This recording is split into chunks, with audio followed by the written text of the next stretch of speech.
Hi అండి, అందరికీ నమస్తే. జ్యూస్ అంటే ఇష్టం లేని పిల్లలకి జ్యూస్ ఎలా తాపించాలి అని చెప్పేసి ఒక డౌట్ అయితే వచ్చింది. కానీ ఈ చిన్న లాజిక్ మాత్రం మంచిగా అనిపించింది. కార్తీక్ ఎందుకో తెలీదు, ఈ లెమన్ జ్యూస్ తీసే పీలర్తో మంచిగా ఎక్కువ యాక్టివిటీగా అనిపించింది తనకి. దాంతో ఏ వెజిటేబుల్ చూసినా, ఏ ఫ్రూట్స్ చూసినా కూడా వెంటనే అది ఇచ్చేసేసి దాని నుంచి జ్యూస్ తీయమంటున్నాడు. సో పోమోగ్రానేట్ వలవగానే కూడా వెంటనే జ్యూస్ కావాలి అన్నట్లుగా జ్యూస్ తీద్దామని చెప్పి వాడే ట్రై చేశాడు. అనుకోకుండా ఆ జ్యూస్ చూసిన వెంటనే మాకు తాపిద్దామని చెప్పేసి ఐడియా వచ్చింది. నువ్వే తీసావు కదా నాన్న, ఒకసారి టేస్ట్ చేయని చెప్పేసి తాగించడానికి ట్రై చేశాము. ఫస్ట్ అయితే కొంచెం రిజెక్ట్ చేశాడు వద్దు అని, తర్వాత ఫైనల్గా అయితే తాగేశాడు. నాకైతే చాలా హ్యాపీగా అనిపించింది. దీనివల్ల కొంచెం పల్ప్ కూడా ఎక్కువగా, అంటే లైక్ ఫైబర్ ఎక్కువ పోనట్లుగా కూడా అనిపించింది. కొంచెం మిస్ అయింది, బట్ ఎంతో కొంత మేలైతే చేసింది అనిపించింది.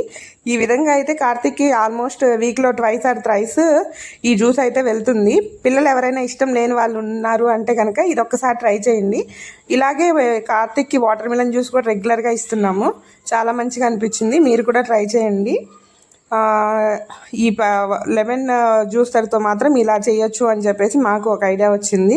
యాక్చువల్గా కార్తీకే ఐడియా ఇచ్చాడు. ఇలాంటి ఐడియాస్ పిల్లలకి బాగా వస్తాయని చెప్పి కూడా అనిపించింది. మాకైతే చాలా హ్యాపీగా అనిపించింది.